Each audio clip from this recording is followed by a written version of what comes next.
Hello and welcome to the EdVance Podcast. I'm your host, Vikas Pota, and I'm glad you're joining us today. Today, I'm joined by someone whose work sits at the heart of technology, learning, and possibility in Africa. Rapelang Rabana is the co-CEO of Imagine Worldwide, an organization committed to improving learning outcomes for children through effective research-based edtech solutions. Rapelang's journey into this space has been shaped by more than 15 years of building technology, businesses, and leading teams. Before becoming co-CEO, she served as Imagine's board chair and head of technology. Her career began straight after university when she launched her first startup. Since then, she has gone on to serve as Chief Digital Officer at BCX, one of South Africa's largest IT companies, and to contribute her expertise on global platforms such as the World Economic Forum, Global Future Council on Entrepreneurship.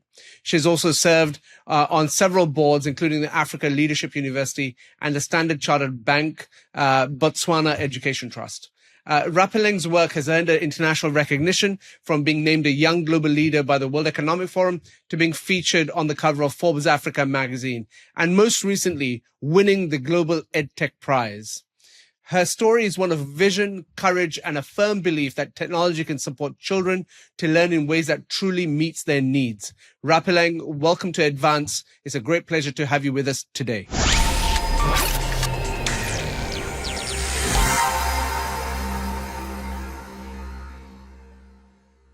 Rapelang, thank you so much for joining me today. And, I've always been very impressed with the way you approach the subject of learning in Africa. Put aside the technology side of it for a second. I was wondering whether you could speak about like the scenario in Africa on learning and education, and set the context for everyone for what you do. Over to you. Sure. So cool to be with you, Vikas. Thanks so much for having me. This is a topic that has gripped my mind for decades. So absolutely delighted to be talking about it. For me, when I look at the education or learning gap on the continent, it's not so much just about getting kids through school, but it's also about how does Africa take its place in a global economy as a competitive player. And your foundations around your children's education, in particular foundational learning, is a key precursor to all of that. And the situation is pretty dire at the moment. The majority of kids, 80 to 90% of children by the age of 10, are still not able to read a single text with understanding, which is a huge indictment on an education system, because essentially we're saying that kids are spending hours in schooling just really getting babysitting services and not coming out with an education. And then we wonder why parents are not investing in education and pulling their kids out, because they're not seeing results. And I have a fundamental belief that if you want to get the best out of human beings, you've got to give them options. And if you don't give people options, they will lean to the shadow sides of our capabilities or abilities as human beings. In your view, why is there such a big learning deficit? There's been a few things I've learned in my work of late. And one is that there's been a huge confusion between schooling and learning. So the trump card of many politicians coming into power has been, let's make school free, let's make primary education free, senior, tertiary, etc. And they assumed that making schooling available would deliver learning. And those are actually almost polar opposites sometimes. In the earlier days when schooling was private or more exclusive, they were able to build a guarantee quality, and making it available to 4 or 5 times more people had a huge negative impact on learning outcomes. And we really need to come back to the core conversation, where we should be talking about how do we make mastery-based learning accessible and democratized, not schooling. And this is where the focus gets skewed, because all of the schools or governments will report that we've got 96% school attendance rates and all of those things, but they are not able to talk about very clearly, term to term, year to year, what are the learning gains achieved. And what you don't measure, you can't improve. And that's the huge data gap across the entire education system. So why isn't that being fixed? I mean, if it's such an obvious thing, like you say, why isn't it being fixed?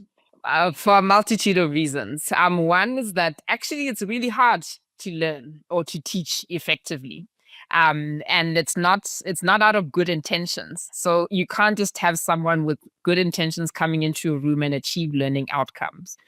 Um, the history in Africa is that the people that became teachers were often the people that couldn't get other career opportunities.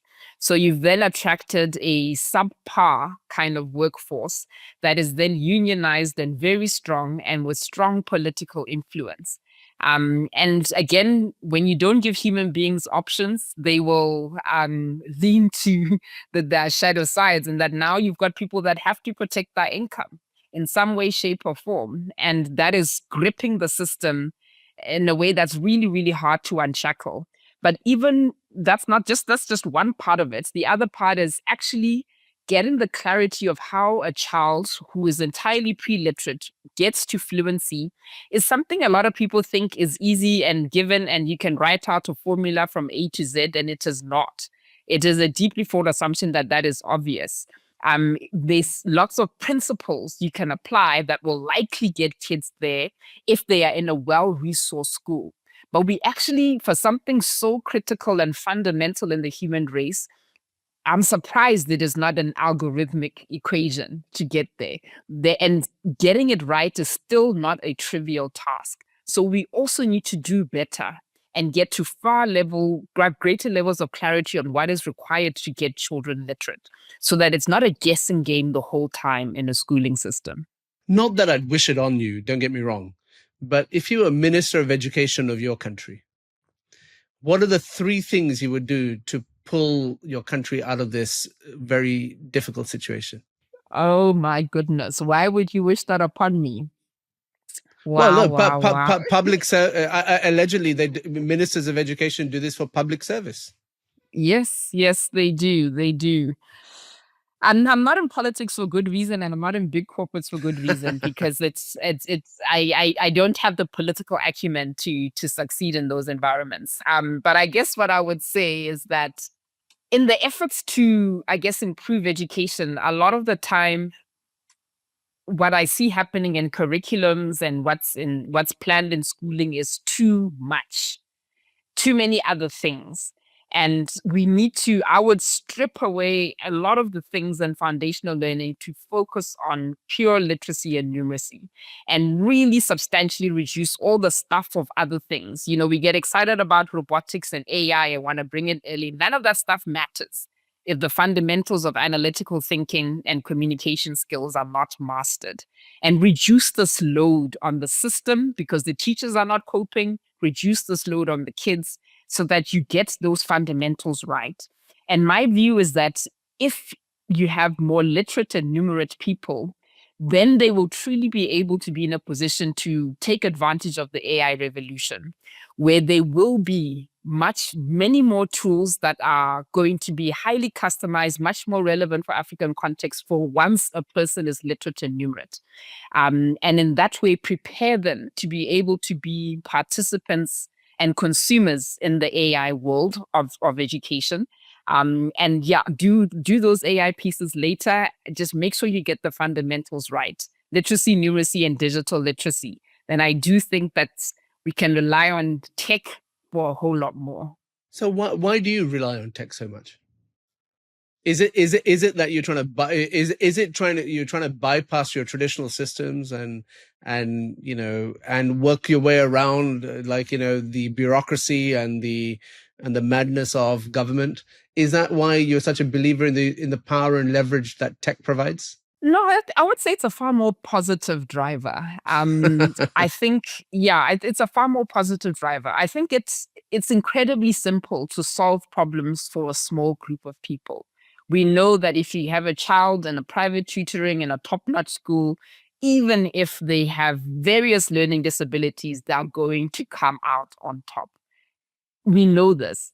The problem in the world has always been, how do you solve it for millions and billions of people? And this is where, if you truly appreciate technology, you can then start to ask yourself, what are the activities or behaviors or things that we were doing in that environment where you had high touch contact, highly trained teachers, and all of that attention and feedback to the kids, how can we start to use technology to mimic some of those behaviors and activities that were happening in that context so that you can expand it to many, many more people? And I don't believe you can have that conversation without technology. And to think that you can, I think, is really kind of elitist. We're not going to cater for the millions of people that need access if we continue to do things the way we have always done in the analog world. And this is where, if you use technology right and you understand exactly what you're solving for, is it for personalized feedback? Is it for quality content and instruction? Understand what you're using it for that you would have done in a highly resourced, small number, a small classroom, and then use technology to mimic that. Rapelang, tell us more about your work. Sure. I have the privilege of being the co-CEO of Imagine Worldwide. And it is the dream role because I finally get to scale technology in a meaningful way on the continent. I've been an entrepreneur in the tech space since university days of the last 20 years. And I have been incredibly frustrated at the inability to deliver technology at scale. And I've been on platforms like the World Economic Forum and all of these places where people talk technology. Everyone loves innovation showcases. Everyone loves startups and hackathons, etc. And then when business leaders, country leaders go back to their day-to-day and go back to making the big decisions, they go back to the good old-fashioned way of doing things. And suddenly the technology pieces are not legitimate options in their minds. And that has been a huge frustration of my career, to the point where I actually thought I wouldn't see this happen in my lifetime. So for us to be able to be doing this work at Imagine, where we are working in partnership with governments to get technology to the majority of public primary schools, is a watershed moment for me in my career, that we can actually start to see this innovation at scale and start to see the difference. For decades, development aid has been funding education initiatives with very limited results and progress. Yet, if you throw in the conversation of technology, it's perceived to be either too expensive or not going to be viable. And we keep getting stuck. And for us, the work at Imagine, if we demonstrate that this works in these diverse countries and diverse languages, I believe can influence the conversation around how major funding is allocated to close foundational learning gaps. And so, you work in places and spaces like where there's no internet, no electricity, and sometimes no trained teachers. I'd love to understand what these contexts have taught you about how children learn and what traditional education system often get wrong.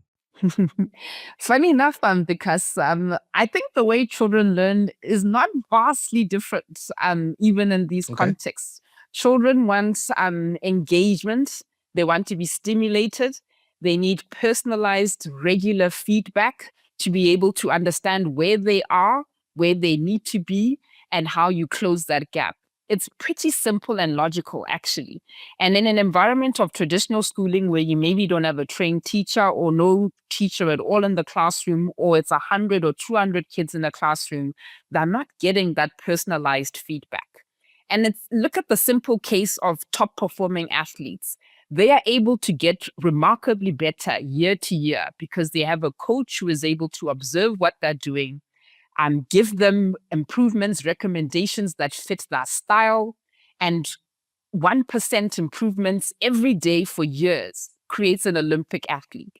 Now it's about how do we create that personalized feedback for individual learners at scale to be able to learn. And I've always believed that closing the feedback loop is probably one of the simplest and most powerful things we can do to improve learning progress. Amazing. And when you think about your scalability, that you have, you work across countries, you work in many systems, what have been the hardest design decisions you've made in making this model truly scalable? Sure. It's always been a tricky balance. It would be easy to provide much higher tech solutions But then, it limits which schools you can go to, whether you need a dedicated classroom in a school or not, whether you need a highly skilled IT teacher on site or not. So for us, it was always about how do we build a model that anyone of average skill and average will can deliver. Because by and large, that's where the equilibrium is, and that's where things will average out. You can't expect that you're going to have a phenomenal teacher with phenomenal energy at every school. So the model has to be so simple and so lightweight that someone of average will and average skill can deliver it, which means that we've had to simplify and probably go for lower spec devices than we may have wanted. We go for specific learning software that allows a child who is pre-literate to use it. So no written instruction, only verbal instruction in the national language of instruction in that country, which automatically excludes a lot of software, because actually most software already presumes that there's some literacy or that there's a teacher or an adult who's going to guide the child. And as soon as you look for those requirements of self-directed learning from the beginning and working offline, there's virtually no solutions except the one or two in the world that we have found that can actually work in that environment. So it does limit you, but when we think about how we access the children, the most marginalized children that need it, we had to make some of those design decisions. And Rapelang, when I was a kid, whenever I used to be given any tech, I used to get really excited, actually. Is it the same? Is it the same in the countries that you work with? Is there, because what I'm trying to get to is, adoption rates, commitment to your method, and at the heart of it is a tablet. And so do you see a lot of excitement in the villages that you work in, for example? Incredible amount of excitement, because in fact it's really starkly different between rural schools and urban schools, where urban schools children have more exposure to smartphones and other equipment. In the most rural schools, this is the coolest thing they have genuinely ever seen. And we see so much more commitment and engagement, not just from the kids, but the community and their parents, because this is a big thing. When you walk into an imagined classroom, the kids are so engrossed in their learning. They barely see you. They'll look up, they'll be, oh, there's an irritating new person, get back into my tablet. And there is dead silence in a room of 200 kids. You cannot see that in a normal classroom, but they are so engaged and they sincerely do not want to be interrupted in that 30 or 60 minutes of learning there. So there is huge enthusiasm. In fact, to the point where we keep wondering how we're going to get more content to them quickly, because they're hungry for more. They're navigating through it so quickly, and we don't want them to get bored.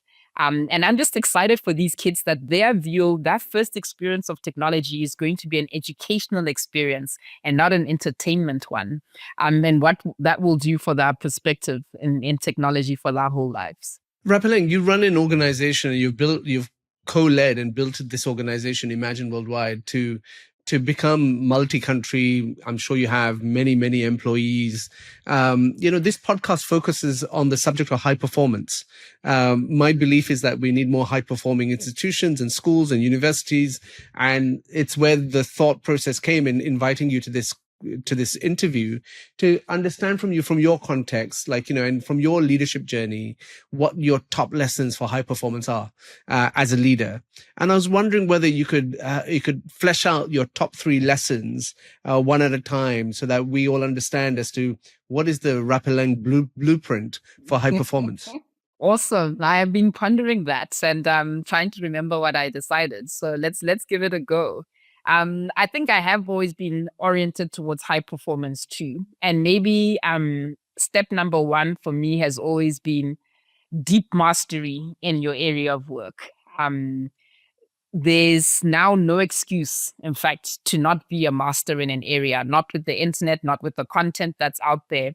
And I continue to be really surprised by people or entrepreneurs who say they're interested in this, or students who say they're interested in that actually haven't done the first 10 links on a Google search in that industry and then claim they want or they're passionate about it. There's deep expertise that's absolutely critical, and it takes 5+ years to get there. So you've got to pick something you genuinely want to keep reading about and learning about, when you're bored, when nobody else is going to be assessing you for it. And if you don't pick and lean into those things, your level of expertise is going to remain pretty surface level. So big learner, big knowledge driven elements there. The second I would Well, say is around, before we go there, sorry, Rapelang, like when I think about you, and of course we can talk about the subject of tech. What is your deep mastery? What is that one thing that you, as a leader, are the best at from your entire organization? I believe that I am best at articulating the potential power and outcome of technology to non-tech audiences, so I can bring both the business and the technology teams together to build product, but also drive adoption of whatever solution that you're creating. Because that's really the two big blockers in technology. Do you produce a quality outcome, and do you get adoption? And I think having had a programming background, but being a failed programmer allows me to sort of sit in the middle of technology and business people, and have the confidence to create a plan and a strategy that gets us there.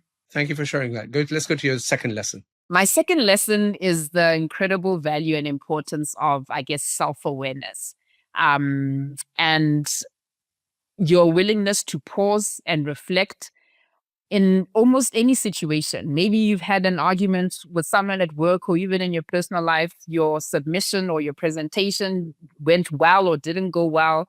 You responded or you were triggered by something in a way that you weren't expecting. Do you pause and do you reflect on, why did that elicit that response from me? Why did I react that way? What have I learned from that experience or that moment? So that you're able to better understand yourself and learn how to tune into your strengths and how to mitigate against, your weaknesses.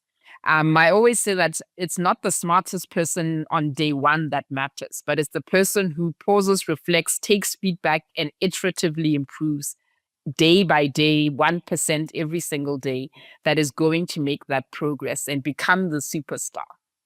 And I feel like I've seen that play out in my own career, as well as people I've managed and hired, where the reflectors and the self-aware people made significantly more progress in a 2 to 3 year period than the ones that came in strong, thought they were brilliant, and stopped learning. So that self-awareness and feedback loop, I would say, is probably number 2. And the final point around performance is, I guess, maybe it comes back to the simple stuff. You can't succeed despite yourself. So you are at the center of your success and your journey. So are you doing the basics? Are you eating well? Are you sleeping well? Do you know how to look after yourself? And I guess for me, this was drummed in by my parents, who were health fanatics before health was a thing. And the ability to eat well, sleep well, look after yourself, and what it does for your mind, your endurance, your perseverance, is absolutely crucial. And I remain deeply, deeply thankful to my parents that I feel sick when I don't eat well. I feel sick when I don't exercise, because they created a sense of normal in me that required me to actually physically and emotionally and mentally look after myself. And I think, many people might not have that necessarily. So not just the physical health, but also the mental health. I have advocated for using coaches and therapists my whole life, because, again, you can't succeed despite yourself. And if you are not fixing, I guess, yourself, you're really, really creating a mountain. And what is your one health hack? I think, I don't know if it's a hack, because it seems so standard and normal. Vegetables, vegetables, vegetables. And actually love them. And perhaps if we've been indoctrinated in that, I love the flavor of broccoli. And I realize now that it's a huge privilege to be able to say that, because many people don't. But maybe because I had it for so long, I just love it. Amazing. And Rapelang, as a female entrepreneur and leader in the African context in particular, you would have faced immeasurable adversity, in my opinion, just from my scant knowledge of you and just of the terrain. What advice do you have for young women coming through the ranks, about how they succeed like you are? Yeah. I don't know if I have a formula for everyone, but I would say that what has been absolutely critical for me is to, I guess, come to reckon with everyone is going to navigate life in different ways. And maybe if I was, a white male computer scientist, I would have done it differently because I would have had all of these reference points, all of these buddies who kind of, navigated and worked with me through the journey. So I would have come to the work in a different way. But I didn't have those reference points. And I would always say that if you are in that 0 to 1 and not the 1 to N sort of period, your compass has to come from inside. It has to come from you internally, and you've got to be able to connect to that sense and imagine the output that you want. And not having to wait for the external verification or validation or external points of reference was very crucial for me to go along this journey, because I wouldn't have been able to do it if I had been looking for the validation elsewhere. So I guess I learned very, very early on in my career to self-validate. And being an entrepreneur, it's critical. You're not in a corporate. There's no boss giving you a performance review. So you've got 3 gold stars or 5 gold stars. There's nothing. You've got to be able to assess for yourself whether what you've done is useful or not. And if it's not, what have you learned and how you're going to get better? And truly, truly find peace in your opinion of yourself and the outcome. And that allowed me to, I think, to be freer, to go to corners and platforms that may not have been made for me. And then I found that when I started leaning into my difference, it actually got easier. I mean, a simple example would be that in a typical male environment, in a technology conference, for example, they're all very case study driven, very statistics driven, very fact driven. Nobody brings themselves. No one brings how they came to the work, brings how their life journey has, got them to the place they're at, which I always found, interesting and different. But I started to lean into those things because that's what felt right to me. And I found that that's what also helps distinguish me. And just trusting that I am enough. And that's been a long journey, which would have not been possible without coaching and therapy, that my view of the world is valid and legitimate. And Rapelang, when I think about you in particular, I see someone who is on a global stage, networking, meeting fabulous people, advocating for your cause, but also for Africa. How important has networking been to your success? If I were you, because I'm sure it could have had an even bigger impact. But I'm not sure that I have been a brilliant networker. And I say this really, really honestly. I have met many wonderful people, but I think if you ask me how have I leveraged it, I would struggle to explain. What I think worked better for me is consistency and an authentic brand that allowed people to speak for me in rooms I was not there. Because most of the opportunities that came by my way, I did not seek or I did not advocate. And I've also done a lot of thinking and work with people where there's different ways to attract things in life. And I know from my Nigerian friends, you got to go at everything, knock on every door, push, harass everything. And if I try to do that, I wouldn't succeed because it's not me, it's not my vibrational frequency. And I felt that when I went outside of that is when it drained me and I didn't make progress. But there's another way to attract success or to achieve success, and that is to pull it in, to attract it, and not to grab it as such. And I just had to learn to trust my way of being, I guess, in the world. So I wouldn't say networking has been the thing. I would say I've met great people who can speak about me and I can speak about them. But have I gone to them to say, there's this opportunity, please will you support me? I've been terrible at all of that. Sincerely, sincerely terrible. And I hope to get better at it in the next part of my life. But it hasn't been the thing. And you won many prizes. I mean, as a proponent and advocate of prizes as mechanisms to surface great stories and experiences and role models, you obviously came over to Abu Dhabi for the World School Summit. You ended up winning the Global EdTech Prize. I mean, and you've Yes. won many accolades, not just that, I should say. And I'm sure there are more in the future that will come to the fore. I mean, I didn't want to ask you as to why you compete in these, but are they useful? I competed in a lot of competitions in my first startup, probably the first 10 years of my journey. And then to be honest, thereafter, I have not. And in fact, it's been more me being requested to do things than me actually putting my hand up. So once in a blue moon, I look at a platform like the Global EdTech Prize. I'm like, this seems a bit different. This seems cool. Maybe the sun is worth me doing a pitch again. And it's lovely because I don't do many pitches anymore.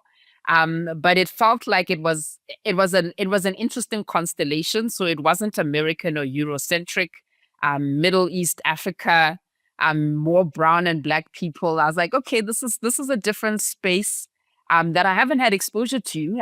So let me go and explore. And maybe things are changing in the technology world. So every now and again, I'll do it. Usefulness, yes, especially in your earlier years where most other people will still need external validation of your work. So you will always want that tick, that's that gold star from various people, but don't live on it. Because if that's still the fuel that's moving you forwards in after 5 or 10 years, then it doesn't look good anymore. And you need to now deliver some real results. Rapelang, we've covered quite a lot of terrain. I want to come back to, as a conclusion to this interview, this whole thing about Africa and the promise of Africa. Now, I want to make sure that you understand, and I'm not being critical of anything. I am African. I was born in Kenya. I consider myself a proud Kenyan. But there is this narrative about, the number of youth in Africa. Africa is the future, and the promise of Africa. Now that narrative has been built over a decade or two. It's not something that's just emerged. How does Africa fulfill its potential? This is why I do the work that I do, because without an individual's ability to apply themselves to create value in some way, shape, or form, then they do become a burden to themselves and society. And this is why education skills is absolutely crucial to being able to change that trajectory. And we need to be willing to acknowledge that it's not going to work for us the same way it worked for the American population. It's not going to be the normal traditional schooling path, and be willing to consider other options. Like what I was saying, where if we at least get foundational learning right, then maybe we can be the first to start doing alpha-like school things for end of primary school and high school to try and cover these gaps. But we absolutely need to get that right. And there's no cap in what optimal human potential can achieve, which is why I can still believe in a great outcome, because I still think that if we got a third, a half of the youth to the right level in each of their respective countries, they can lift their countries. Rapelang Rabana, we want one final question, which is, how do we make the world a better place? How do we make the world a better place? The younger me would have come up with some wonderful things for lots of other people to do, but I have come to the humble realization that it starts with me. And my best contribution to making the world a better place is to be a better person.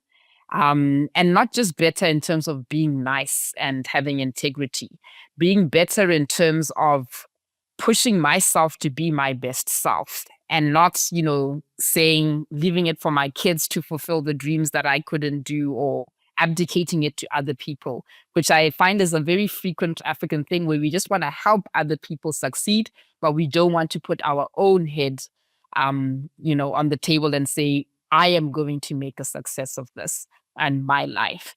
And that's how we'll make the world a better place. More people backing themselves to achieve the highest potential. Well, Rapelang, thank you for sharing your experiences with us. You've shown us how leaders can stay anchored even when the work feels demanding. Before we wrap up, you highlighted a few principles that guide how you work. First, you talked about mastery, deep mastery. The example you used was, there's a lot of people who shoot from the hip.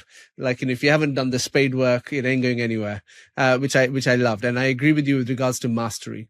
The second I think you talked about was to do with being fully present and with focused attention, which is key to cutting through the clutter. You talked a lot about pausing and reflecting and introspecting, and the role of being fully present, sharpens your thinking and helps you see what truly matters. I think you also talked a little bit in this interview about, avoid rushing into doing. And take the time to determine your priority and who is best to deliver, because it may not always be you. And finally, what you talked about was, it starts with your physical health and vitality, sleep, diet, and exercise. When your body is well, your mind follows. Thank you, Rapelang, for joining us and for the work you continue to do to expand learning opportunities for children. If you all enjoyed this episode, please follow the podcast on your preferred platform, download it, share it with your friends or colleagues, and join us for the next one. Thank you all. And thank you, Rapelang. Absolute pleasure.